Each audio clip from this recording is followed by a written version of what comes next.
Pertolongan kita ialah datang dari Allah Bapa, pencipta khalik langit dan bumi, Allah yang setia, yang tidak pernah meninggalkan perbuatan tangannya. Turunlah atas kita sekalian damai sejahtera dari Tuhan kita Yesus Kristus di dalam persekutuan kita dengan Roh Kudus. Amin. Penuh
Terima kasih untuk siang hari ini atau pagi menjelang siang ini, karena begitu besar kasih karunia Tuhan dalam hidup kami. Tidak hanya memberikan keselamatan, mengampuni dosa kami, tetapi juga selalu hadir dalam kehidupan kami. Bahkan selalu mengingatkan kami dengan perkataan-perkataan daripada Tuhan sendiri, baik dalam renungan pribadi, renungan keluarga, maupun renungan dalam ibadah seperti ini. Kami mau membaca firman-Mu, kami mau merenungkannya bersama-sama. Karenanya urapi setiap kami, buka pengertian kami, supaya kami dapat menangkap firman Tuhan, pengurapan yang baru yang Tuhan Yesus anugerahkan kepada hamba-Mu, sehingga sidang jemaat-Mu terus bertekun di dalam mendengar kebenaran firman-Mu. Karenanya ya Tuhan, waktu ini kami pertaruhkan sepenuhnya ke dalam tangan kasih kuasa Tuhan. Di dalam nama Tuhan Yesus kami berdoa bersyukur. Haleluya. Amin. Salam. Baik, sidang jemaat, kita melihat firman Tuhan. Ya, diambil dari 1 Petrus pasal 2. 1 Petrus pasal 2 ayatnya yang ke-11.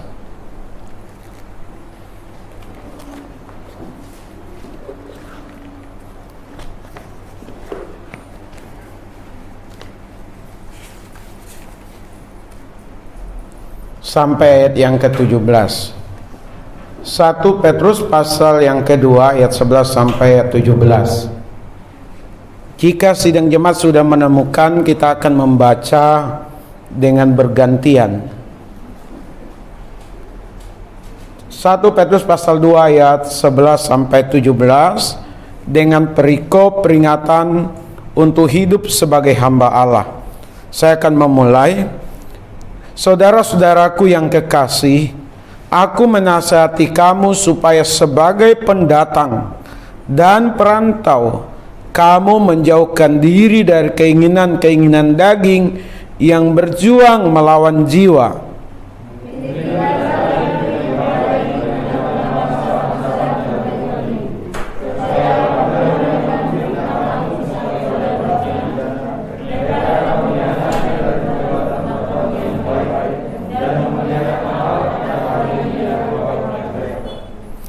Tunduklah karena Allah kepada semua lembaga manusia, baik kepada raja sebagai pemegang kekuasaan yang tertinggi,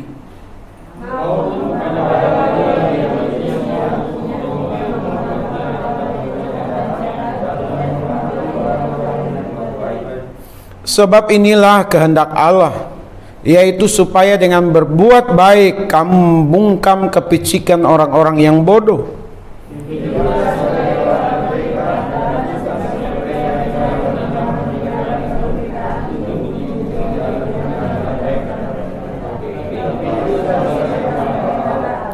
Hormatilah semua orang, kasihilah saudara-saudaramu, takutlah akan Allah, hormatilah raja. Berbahagia kita yang membaca, merenungkan, melakukan dan membagikan firman Tuhan untuk kehidupan ini. Bapak Ibu sidang jemaat yang dikasihi oleh Tuhan, saya secara pribadi bersyukur apa yang ada di pikiran saya untuk Pak Yohanes. Nyatanya Tuhan campur tangan Pak Yohanes ya, hari ini dari tempat yang jauh, Citra Raya, bisa membawa kendaraan dengan tangan yang cedera pasca kecelakaan, dan bahkan sudah memberikan kesaksian berupa pujian kepada Tuhan. Terima kasih Pak Yohanes. Yang kedua, kita masih menggumuli keberadaan Pak Apris ya, sejauh mana sakit penyakitnya ya, kita berdoa Pak Apris juga tetap sehat, tetap baik, dan minggu-minggu berikutnya bisa kembali beribadah. Dan di tengah-tengah kita juga ada saudara kita Pak Yanuar, saya panggil Pak Yanuar Ya, sekalipun tidak saya pantau lagi di handphone untuk datang ke tempat ini, akhirnya bisa datang juga, memperkenalkan diri nanti. Dan apa maksud kedatangannya, memang hari ini saya minta untuk datang beribadah dan sekaligus tahu tentang gereja kita di sini dan sejauh mana nanti keputusannya untuk lanjut dalam pembicaraan kita, yaitu menangani remaja pemuda, begitu ya.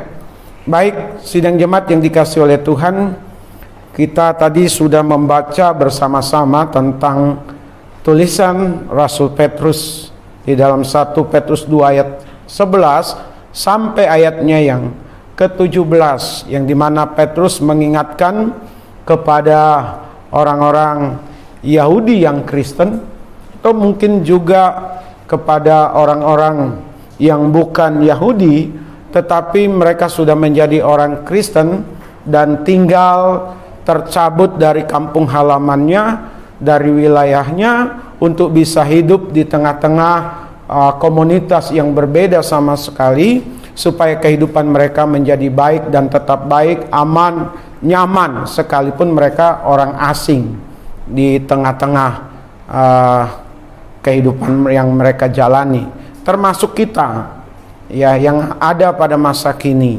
Bagaimana kita harus hidup. Karenanya saya memberi tema untuk kita, yaitu cara hidup kekristenan.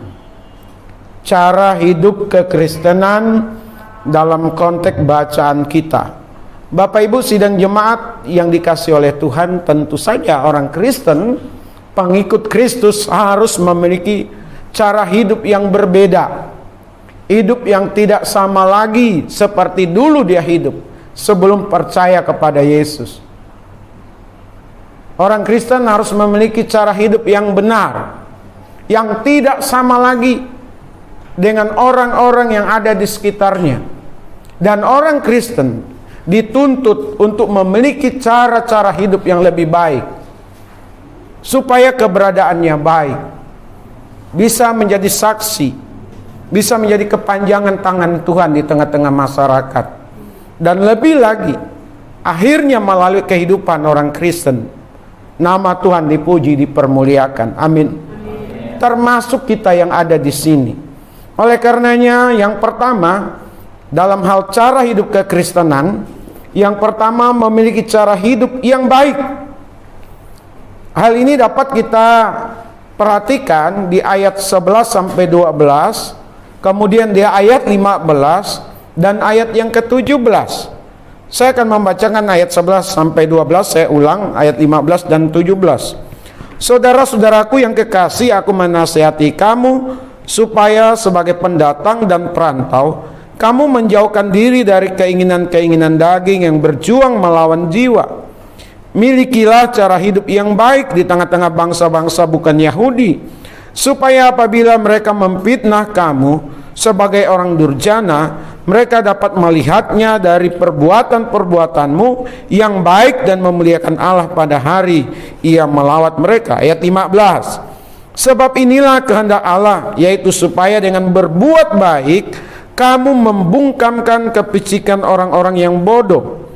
Ayat 17 dikatakan, hormatilah semua orang, kasihilah saudara-saudaramu, takutlah akan Allah, hormatilah raja. Jadi cara hidup kekristenan yang pertama adalah cara hidup yang baik, atau memiliki cara hidup yang baik. Dalam hal apa? Yang pertama itu menjauhkan diri dari keinginan daging, yaitu manusia lama kita. Sebelum kita menjadi orang percaya, sebelum kita menjadi pengikut Kristus, sebelum kita menyatakan diri kita sebagai orang Kristen yang mengaku Yesus sebagai Tuhan dan Juru Selamat dan memberi diri dibaptis sidang jemaat, maka sidang jemaat dan saya untuk memiliki hidup yang berubah, yang tidak sama lagi sebelum kita hidup sebagai orang Kristen. Tidak lagi sama seperti orang-orang yang ada di sekitar kita, yang berbeda iman, berbeda keyakinan dengan kita. Orang Kristen atau kita yang percaya kepada Yesus, Bapak Ibu, tentang keinginan daging atau manusia lama itu sama sekali tidak mati, tidak hilang. Dia tetap ada di dalam diri kita. Kalau kita tidak menguasai dan menyerahkan, maksud saya, kalau kita tidak menyerahkan hidup kita sepenuhnya dalam pimpinan Tuhan, dalam pimpinan Roh, berjalan bersama dengan Roh Kudus, Bapak Ibu, maka manusia lama itu dengan segala keinginannya itu bisa kembali muncul, kembali menguasai, kembali terlihat. Makanya Petrus mengingatkan kepada setiap jemaat, termasuk kita yang ada di sini, supaya kita berhati-hati terhadap manusia lama kita, keinginan daging yang ada. Jangan sampai kita mempertontonkan cara hidup yang tidak baik, yang tidak benar, lebih buruk, lebih jahat dari orang-orang yang tidak mengenal Tuhan. Saya mau katakan terjadi degradasi, penurunan cara-cara hidup yang baik, yang benar, yang Tuhan inginkan untuk kita hidupi, nilai-nilai kehidupan kekristenan. Jadi Bapak, Ibu, dan saya, siapapun kita,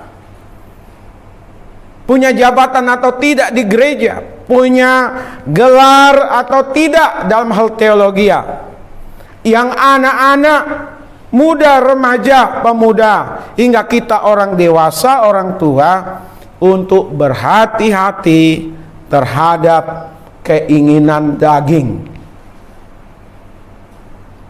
Apa itu? Kalau kita perhatikan di Galatia 5 ayat 19, salah satu keinginan daging itu adalah percabulan, pikiran cabul, perkataan cabul, perbuatan cabul. Tahu ya Bapak Ibu? Itu keinginan manusia, Bapak Ibu. Suka melihat, suka mendengar, suka menonton, dan menjadi agen dari yang men-share atau yang membagikan video-video yang tidak pantas kepada orang lain. Bapak Ibu sidang jemaat serta remaja yang dikasihi oleh Tuhan, pemuda remaja, hati-hati dengan manusia lama atau keinginan daging. Yang lainnya lagi, misalnya iri hati. Iri hati itu adalah keinginan daging karena timbul dari pikiran yang jahat terhadap keberhasilan orang, terhadap kesuksesan orang, terhadap hal-hal yang baik yang orang lain punya. Sementara kita tidak seperti dia, lalu kita mulai iri hati, dan keiri-hatian kita dilihat oleh orang, didengar oleh orang, diketahui oleh orang. Keinginan daging yang demikian tidak baik adanya. Amin. Dan itu orang itu atau kita sendiri akhirnya tidak menunjukkan cara hidup yang baik. Itu dari dalam. Saya tidak perjelas lebih jauh lagi Bapak Ibu. Yang namanya keinginan daging nanti bisa dibaca di kitab Galatia itu. Tapi kita sekali lagi diminta untuk memiliki cara hidup yang baik. Salah satunya dengan tidak hidup dalam keinginan daging. Itu proses di dalam sendiri. Kalau itu ada dan terus ada, terlihat dan terus terlihat, tidak ada perubahan dalam diri kita, maka orang lain mengatakan percuma dia menjadi orang Kristen. Karena orang Kristen itu dikenal sebagai orang yang baik. Amin. Yang kedua, di bagian memiliki cara hidup yang baik, yaitu menunjukkan perbuatan-perbuatan baik kepada orang-orang. menunjukkan perbuatan-perbuatan yang baik kepada orang. Perbuatan baik tadi kita udah baca di dalam pengantar ibadah kita ke kitab Roma pasal berapa tadi Pak Matius? Pasal 3. Ya. Di dalam Roma pasal 3 tadi menjelaskan hidup karena iman. Hidup karena percaya kepada Tuhan Yesus. Bukan karena perbuatan. Tetapi perbuatan baik kita itu mau menunjukkan bahwa kita memang orang baik setelah kita menjadi pengikut Yesus. Menjadi kesaksian kepada orang lain, Bapak Ibu, sidang jemaat. Bukan untuk mengurangi dosa kita. Karena apapun yang Bapak Ibu dan saya lakukan tidak akan pernah dalam konsep kekristenan hal-hal yang baik, dalam kata lain perbuatan-perbuatan yang baik untuk mengampuni dosa-dosa kita. Tidak. Yang mengampuni dosa kita adalah Yesus Kristus yang mati di atas kayu salib. Amin. Kita percaya, karena percaya kita kepadanya, kita harus buktikan dengan perbuatan-perbuatan baik kita kepada semua orang. Tadi dikatakan Bapak Ibu, jangan hanya kepada orang Kristen, jangan hanya kepada orang yang satu suku dengan kita, yang satu pekerjaan dengan kita. Tetapi ini yang paling berat, kepada orang yang membenci dan memusuhi kita, Bapak Ibu. Berat itu. Ya, semua bisa kita lakukan, semua kita bisa perbuat hal-hal yang baik kepada orang-orang. Tetapi kepada orang tertentu yang merugikan kita, yang memusuhi kita, yang membenci kita, itu yang paling sulit. Ini namanya tingkatan yang lebih tinggi lagi, Bapak Ibu. Tetapi sekalipun sulit, sekalipun kita rasanya tidak sanggup, tidak mampu, kita harus berbuat. Tetap berbuat. Amin. Sebagai bentuk juga ucapan syukur kita kepada Tuhan bahwa kita sudah diselamatkan. Tidak mudah untuk menunjukkan perbuatan-perbuatan baik kepada orang. Tapi paling tidak dengan perbuatan-perbuatan baik itu, kita dikenal sebagai orang baik di tempat di mana kita tinggal. Amin. Kita dikenal sebagai orang baik di tempat di mana kita bekerja. Kita dikenal baik di tempat di mana kita berkomunitas. Kita dikenal baik di tempat di mana kita hadir. Sekalipun mungkin kehadiran kita hanya satu kali di situ, tapi kita sudah mampu mempertunjukkan perbuatan-perbuatan baik. Orang akan mengenang, orang akan mengetahui, oh dia orang baik. Amin. Amin. Bapak Ibu yang dikasihi oleh Tuhan, cara hidup kekristenan yang pertama memiliki cara hidup yang baik.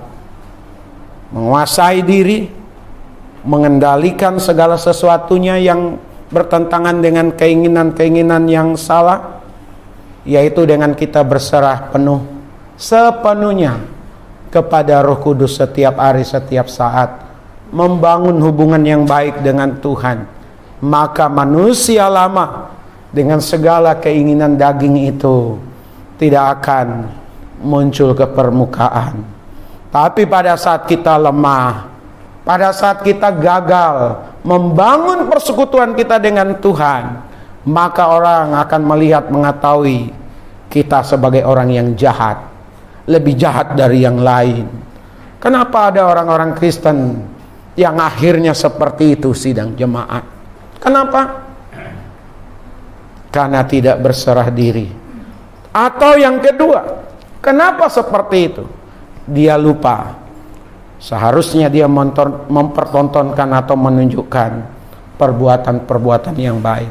Dan Tuhan menuntut hal itu selama kita masih hidup. Amin. Coba kalau kita orang jahat di lingkungan kita, di sekitar kita, apakah kita akan bisa diterima, Bapak Ibu? Saya mau tanya dulu. Kalau kita tidak dikenal baik di sekitar kita, di lingkungan kita, di komunitas kita, apakah itu dari sikap kita yang dari dalam tadi, atau dengan tindakan kita, kita akan dijauhi orang, kita akan dibenci orang, kita akan menjadi batu sandungan, dan lebih lagi, Tuhan kita tidak dipermuliakan. Yang kedua, ayat 13 sampai 14 dan ayat yang ke-17. Ayat 17 saya ulang lagi itu. Tunduk dan hormat kepada pemerintah yang ada. Jadi cara hidup kekristenan pada saat diperhadapkan dengan pemerintah yang sah dari pusat sampai daerah dengan segala institusi atau lembaga yang ada, maka orang Kristen harus tunduk dan hormat. Apa diulang sidang jemaat? Orang Kristen harus tunduk dan hormat kepada pemerintah.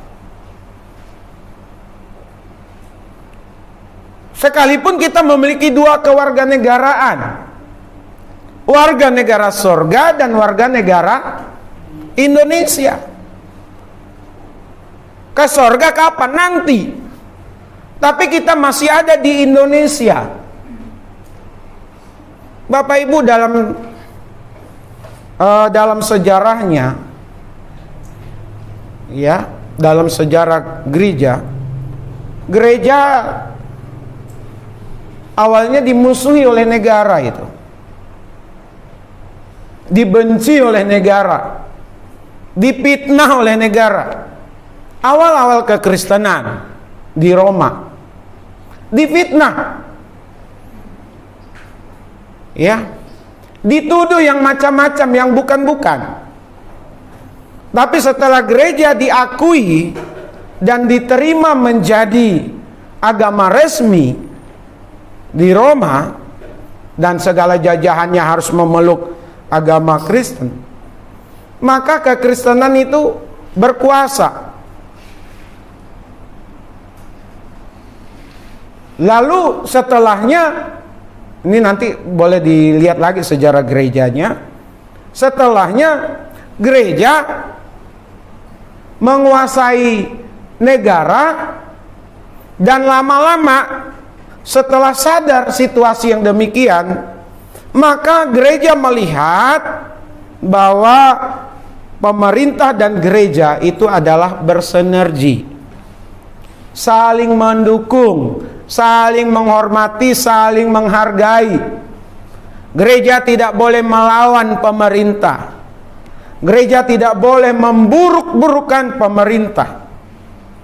Gereja atau kekristenan, karena kita bicara tema cara hidup kekristenan, tidak boleh beroposisi, apalagi menjatuhkan dan merebut kekuasaan yang dimiliki oleh pemerintah yang sah. Baik Rasul Petrus maupun Rasul Paulus mengingatkan kepada jemaat, kepada gereja, kepada orang Kristen untuk tunduk kepada pemerintah. Bapak Ibu yang dikasihi oleh Tuhan, kalau pemerintah salah, kalau pemerintah tidak benar, apa yang harus dilakukan oleh gereja? Gereja harus berani bersuara, Bapak Ibu. Gereja harus berani mengkritisi. Gereja harus juga berani membuat aksi, tetapi tidak harus mengangkat senjata, tidak harus memaki-maki pemerintah.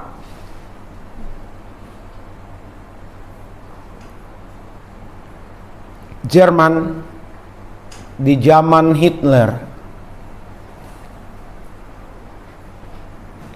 membumi hanguskan, saya mau pakai istilah itu, sangat tidak menyukai orang-orang Yahudi. Orang-orang Yahudi ditangkap, dimatikan.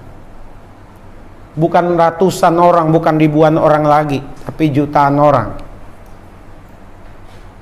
Yang masih hidup mengungsi, pergi ke negara lain, menghindar. Saya lupa, ada seorang teolog, seorang pendeta, dia berani menyuarakan kebenaran bahwa pemerintahan Hitler tidak benar, tidak bagus, tidak baik. Tidak juga harus diam, Bapak Ibu. Sekalipun kita diingatkan di tengah-tengah kehidupan ini sebagai orang Kristen untuk memiliki cara hidup yang baik tadi, untuk tunduk dan hormat kepada pemerintah, harus tetap mengkritisi. Martin Luther Junior, dia juga seorang pendeta, meraih gelar doktor teologi. Dia melihat negaranya, Amerika, adalah negara yang membeda-bedakan warna kulit, memberi keistimewaan kepada warna kulit putih, tapi tidak memberi tempat kepada kulit yang berwarna. Martin Luther King Junior, dia turun ke jalan. Pernah dia dibom, digranat. Tapi pada saat dia mengadakan aksi besar-besaran menuntut adanya perubahan yang dilakukan oleh pemerintah, dia ditembak dan mati. Berjuang.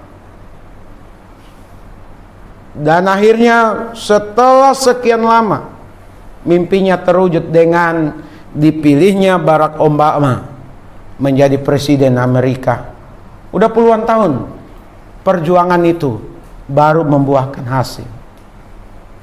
Jadi kalau ada pemerintah yang salah, pemerintah yang tidak benar, ya kita kritisi, mungkin melalui tulisan, melalui surat, melalui aksi, tanpa harus memaki, tanpa harus menyebarkan hoak, berita-berita bohong. Kita harus mendoakan pemerintah kita dari pusat sampai ke daerah. Amin. Dengan segala jajarannya, RT, RW, lurah, wali kota, bupati, DPRD, DPR RI, DPD, presiden, wakil presiden. Karena mereka inilah yang membuat keputusan seperti apa dan bagaimana negara dalam menjalani kehidupan. Mereka punya hak untuk mensejahterakan, termasuk punya hak, punya kewajiban, maksud saya, punya kewajiban untuk mensejahterakan. Tetapi Bapak Ibu, kalau ada yang salah, pemerintah juga harus berani bersikap, menghukum, menghajar kelompok masyarakat yang hendak merusak, menghancurkan negara. Pemerintah tidak boleh diam. Pemerintah harus mengambil sikap. Dan kita sebagai orang Kristen harus mendukung pemerintah di dalam doa. Amin. Kita harus tunduk. Ya, kita harus taat.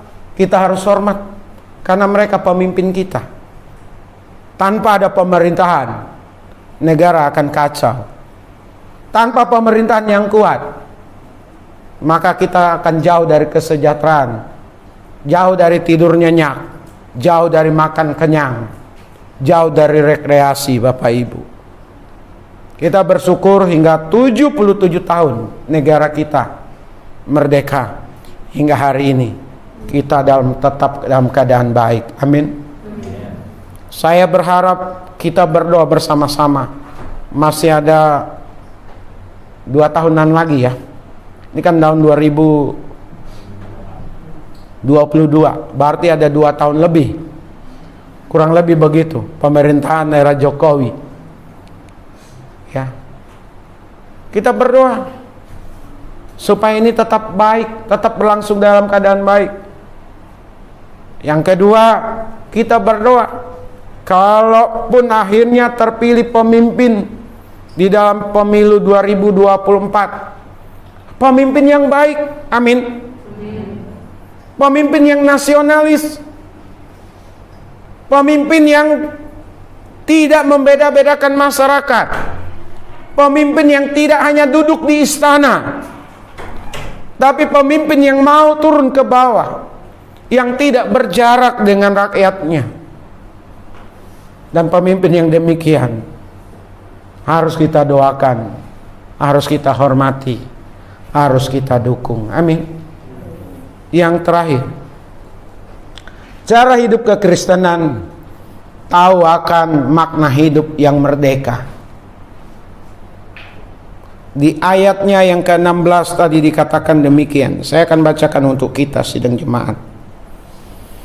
Hiduplah sebagai orang merdeka dan bukan seperti mereka yang menyalahgunakan kemerdekaan itu untuk menyelubungi kejahatan-kejahatan mereka, tetapi hiduplah sebagai hamba Allah. Tahu akan makna hidup yang merdeka. Kemerdekaan yang dimiliki ada batasannya, Bapak Ibu. Orang Kristen boleh ini, boleh itu, betul? Tetapi di tengah-tengah kebolehan itu, apakah sudah memuliakan Tuhan atau tidak? Apakah baik untuk diri kita? Baik untuk orang lain? Kalau tidak memuliakan Tuhan, tidak baik untuk diri kita, dan tidak baik untuk orang lain, untuk apa kita kerjakan? Untuk apa kita lakukan? Bapak Ibu, saya senang dengan pendapat pernyataan Ardian Napitupulu itu di salah satu YouTube yang saya tonton. Jangan berdasarkan atas nama kebebasan, ya kita bebas mencaci maki orang. Ya. Jangan sampai atas nama kebebasan segala sesuatunya dikemas untuk membenci orang. Bapak Ibu, kita bebas. Makan saja kita bebas, Bapak Ibu. Makanya kita masih boleh makan babi itu. Betul ya? Kalau kita baca perjanjian lama kan gak boleh itu. Tapi udah diselesaikan di kitab perjanjian baru. Sebenarnya bukan apa yang masuk di mulut, tetapi apa yang keluar dari mulut itu yang najis. Itu yang haram, Bapak Ibu. Tapi bicara tentang hal makanan, kita boleh bebas. Karena makanan tidak ada kaitannya dengan keselamatan kita untuk masuk surga atau tidak. Tapi sudah baik gak untuk kesehatan kita? Kalau akhirnya makan babi itu membuat tekanan darah semakin tinggi, ya jangan makan, Bapak Ibu. Bagi aja sama saya itu. Ya. Kan daging babi enak itu. Ya. Tapi kalau kolesterol bagi yang sudah tinggi ya jangan. Ya. Jadi jangan sampai kita menyalahgunakan kemerdekaan yang ada untuk hidup dalam dosa. Jadi tetap ada batasannya, tetap ada aturannya. Prinsipnya memuliakan Tuhan atau tidak. Baik atau tidak untuk diri kita. Baik atau tidak untuk orang lain. Kalau memuliakan Tuhan, kalau itu baik untuk kita, baik untuk orang lain, tidak apa-apa, Bapak Ibu. Lakukan, kerjakan, nikmati. Jadi saya tidak berpanjang lebar dalam hal ini untuk kita sekalian. Jadi cara hidup kekristenan yang pertama memiliki cara hidup yang baik. Baik-baiklah kita di mana kita hidup. Yang kedua, tunduk dan hormat kepada pemerintah. Yang ketiga, tahu akan makna hidup merdeka. Bahwa hidup merdeka bukan berarti tanpa batasan. Ada hal-hal yang harus kita taati, Bapak Ibu. Ini saja yang saya bisa sampaikan untuk kita. Tuhan Yesus memberkati. Mari kita tundukkan kepala, kita satu di dalam doa. Bapa di sorga, kami berterima kasih untuk kebenaran firman-Mu. Biarlah setiap kami yang mendengar memahami dengan baik, sekalipun mungkin saat ini berat, tapi sering waktu Roh Kudus akan menolong kami, dan kami rindu untuk menggali lebih dalam dan menjadikan kami sebagai pelaku firman Tuhan. Sebentar kami akan masuk dalam perjamuan. Biarlah Tuhan menguduskan setiap kami, membasuh setiap kami dengan kuat kuasa darah Tuhan, supaya setiap kami boleh berkenan dan ambil bagian di dalamnya, untuk mengingat kesengsaraan, penderitaan, dan kematian Tuhan Yesus di atas kayu salib. Dan sekaligus kami menyiapkan diri untuk kedatangan Tuhan Yesus yang kedua kali. Terima kasih Bapa, ini doa kami. Dalam nama Tuhan Yesus kami berdoa bersyukur. Haleluya. Amin. Baik, sidang jemaat, kita melihat firman Tuhan diambil dari 1 Korintus pasal yang ke-11. Ayat 23 sampai ayat 32. Kita akan baca bergantian sidang jemaat. Saya akan membaca ayat yang ganjil, sidang jemaat ayat yang genap. Demikian hingga kita tuntaskan ke ayat 32. Sebab apa yang telah aku teruskan kepadamu telah aku terima dari Tuhan, yaitu bahwa Tuhan Yesus pada malam waktu ia diserahkan mengambil roti.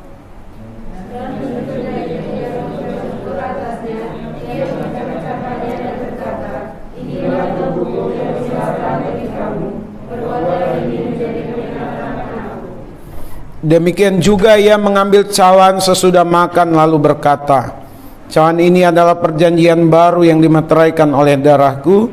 Perbuatlah ini setiap kali kamu meminumnya menjadi peringatan akan aku.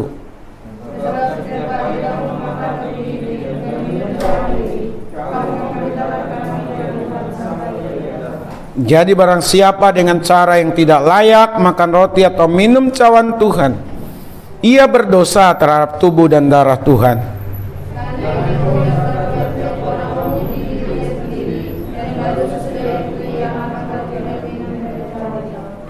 Karena barang siapa makan dan minum tanpa mengakui tubuh Tuhan, ia mendatangkan hukuman atas dirinya.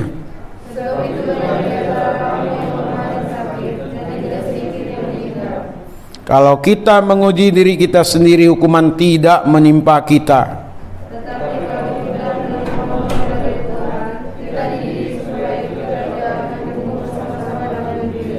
Amin. Baik, kita berdoa. Mari masing-masing saya mengajak kepada setiap kita berdoa. Silakan Bapak Ibu sidang jemaat, kita berdoa. Satu bukti jauh dari sini, lihat salib Tuhan berdiri, sepotong kayu kasar, tanda dosa besar.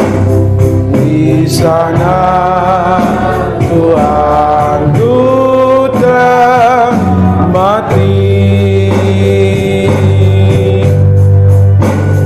Ku datang pada salib itu,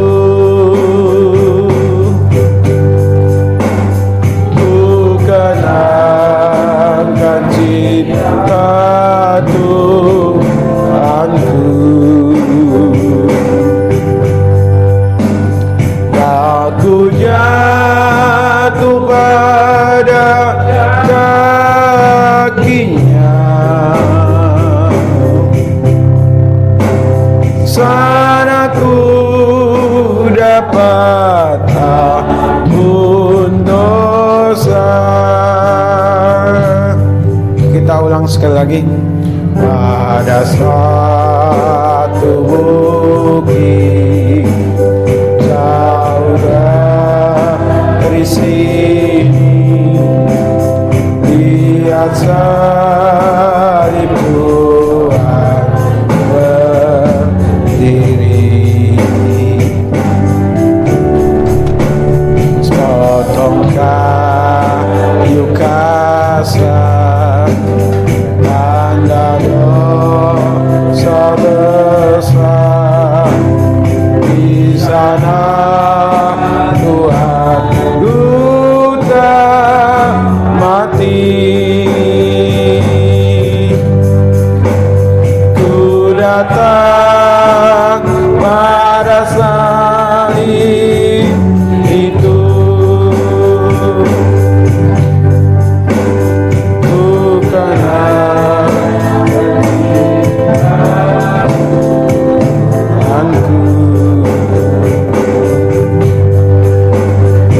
aku jatuh pada kakinya. Sana ku dapat ampun dosa. Saya undang setiap kita untuk berdiri dari tempat duduk masing-masing dengan sikap doa. Kita mengangkat roti di sebelah tangan kanan kita. Lebih dari 2000 tahun yang lalu, Tuhan Yesus yang tidak bersalah harus menerima segala macam bentuk perlakuan. Ia dinyatakan bersalah, oleh karenanya ia disiksa. Dengan cara ia diolok-olok, dicaci maki, diludahi, ditinju, kepalanya dimahkotai duri. Tubuhnya disesah, dipaksa memikul salib menuju Golgota. Setibanya di sana Tuhan Yesus disalibkan dan mati. Kematiannya oleh karena kita sidang jemaat. Kita yang harusnya dihukum. Kita yang harusnya menderita. Kita yang harusnya mati karena dosa atau kesalahan kita. Tapi Tuhan Yesus mau berkorban supaya kita semua hidup, supaya kita mendapatkan kasih sayang yang daripada Allah, supaya setiap kita diselamatkan dari hukuman dosa, dan untuk mengingat apa yang Tuhan Yesus sudah kerjakan dalam karya penyelamatan kita. Marilah kita mau makan roti yang dimaknai sebagai tubuhnya ini dengan penuh ucapan syukur kepadanya. Makanlah.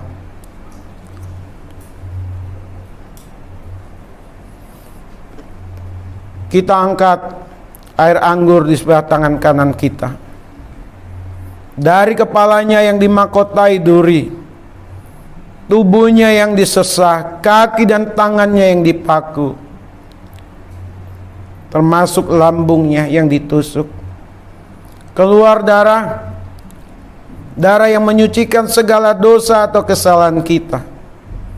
Darah yang membuat kita dibenarkan di hadapan Allah. Darah yang telah memperdamaikan kita, yang tadinya karena dosa kita adalah seteru Allah. Sekarang kita menjadi kekasih-kekasihnya, orang yang sangat disayanginya. Dan untuk mengingat penderitaan kesengsaraan, bahkan kematian Tuhan Yesus di atas kayu salib, sekaligus kita mengingat untuk kedatangannya yang kedua kali. Kita mempersiapkan diri kita.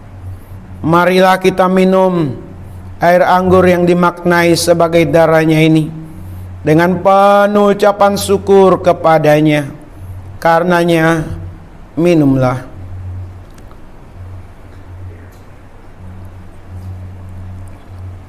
Saya mohon kesediaan Ibu Yekti pimpin dalam doa ucapan syukur.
bersyukur kepada Tuhan. Tidak hanya dalam keadaan baik, tetapi juga pada saat kami diperhadapkan dalam keadaan-keadaan tidak baik, kami tetap akan bersyukur kepada Tuhan. Kami bersyukur untuk jalannya ibadah dari awal, pertengahan hingga akan berakhirnya ini boleh berjalan dengan baik.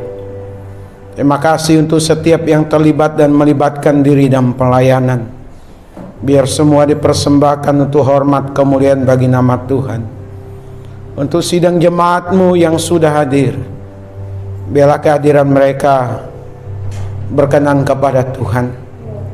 Biar mereka semakin mencintai Tuhan, semakin mengasihi Tuhan, hidup di dalam Tuhan Yesus.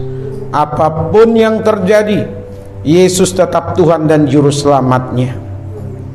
Kami berdoa ya Bapa untuk usaha pekerjaan yang dilakukan oleh sidang jemaat-Mu, diberkati Tuhan.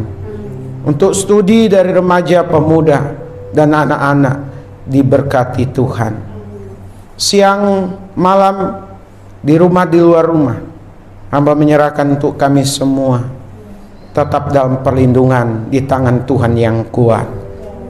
Tuhan yang membela kami, Tuhan yang mengaruniakan hikmat bijaksana kepada setiap kami, sehingga kami penuh dengan hikmat Tuhan dapat menyikapi segala sesuatunya dengan baik dan benar. Firman Tuhan yang sudah ditaburkan hari ini dan yang sudah ditaburkan minggu-minggu yang sudah lewat, tahun-tahun yang sudah lewat, kiranya terus ada dalam pertumbuhan. Jemaat-Mu semakin dewasa di dalam Tuhan, menjadi jemaat yang sungguh-sungguh tertanam, mengasihi Tuhan, mengasihi sesama. Hadir Tuhan terus di tengah-tengah kami. Jadikan kami gereja yang selalu mengasihi, gereja yang berdoa, gereja yang mengutus, gereja yang bersaksi. Jadikan kami pribadi-pribadi yang berkenan kepada Tuhan. Demikian juga kami tetap berdoa untuk sidang jemaat-Mu yang tidak hadir bersama dengan kami. Biarlah Tuhan tetap menolong menyertai mereka minggu yang akan datang atau minggu selanjutnya. Dalam pertemuan ibadah seperti ini, sidang jemaat-Mu yang tidak hadir boleh kembali hadir. Yang sudah hadir tetap dalam kesetiaan untuk hadir. Untuk Pak Yohanes dalam kesaksiannya, untuk Pak Matius dalam kesaksiannya, biarlah semuanya itu memuliakan Tuhan dan diberkati Tuhan. Kami berdoa untuk lingkungan sekitar kami, biar mereka juga diberkati Tuhan. Kami berdoa untuk Wacung dan sekitarnya dijagai dari kebakaran, dijagai dari penggusuran, dijagai dari paham-paham radikal, dijagai dari orang-orang yang berniat jahat, malaikat yang berperang terhadap mereka-mereka yang mungkin akan memusuhi atau membenci kami. Bela hak-hak kami ya Tuhan. Kami berdoa untuk pemerintah pusat, pemerintah daerah. Biarlah mereka semua boleh bekerja dengan sungguh-sungguh, dengan penuh semangat. Demikian juga pejabat yang paling rendah, Tuhan tolong, supaya membawa kesejahteraan bagi masyarakat, khususnya untuk kami yang ada di DKI Jakarta. Kami berdoa untuk negara-negara di dunia yang menuju kepada krisis pangan. Tuhan tolonglah supaya pemerintah kami bahu-membahu dengan pemerintah daerah dan masyarakat untuk menyiapkan diri sedemikian rupa sehingga bangsa dan negara kami tetap baik adanya. Kami berdoa untuk apa yang terjadi di Rusia dan Ukraina. Kami berdoa untuk Taiwan dan China. Kami berdoa untuk negara-negara yang karena ideologi yang berbeda sehingga membuat ketidaknyamanan warganya. Tuhan campur tangan supaya di belahan dunia di mana saja dikaruniakan atau diberikan kedamaian. Terima kasih Tuhan, pelihara sidang jemaat-Mu. Apa yang diusahakan dikerjakan, Ya Tuhan, seperti doa tadi, biar semakin bertambah-tambah. Biarlah sidang jemaat-Mu dalam hal ekonomi juga meningkat dan meningkat ya Tuhan. Biarlah janji Abraham itu tetap berlaku untuk kami sekalian di tempat ini. Terima kasih. Inilah doa kami, dan sebentar kami akan kembali ke rumah masing-masing. Sertai di dalam perjalanan nantinya Tuhan, sebagaimana Tuhan menyertai saat kami datang. Mulai bayi seperti anak Pak Puji, maupun kami orang dewasa, keadaan kami tetap baik saja. Di dalam nama Tuhan Yesus kami berdoa bersyukur. Haleluya. Mari kita bersama-sama mengucapkan doa Bapa kami. Bapa kami yang di sorga, dikuduskanlah nama-Mu, datanglah kerajaan-Mu, jadilah kehendak-Mu di bumi seperti di sorga. Berilah kami pada hari ini makanan kami yang secukupnya, dan ampunilah akan kesalahan kami, seperti kami mengampuni orang yang bersalah kepada kami. Dan janganlah membawa kami ke dalam pencobaan, tapi lepaskanlah kami daripada yang jahat.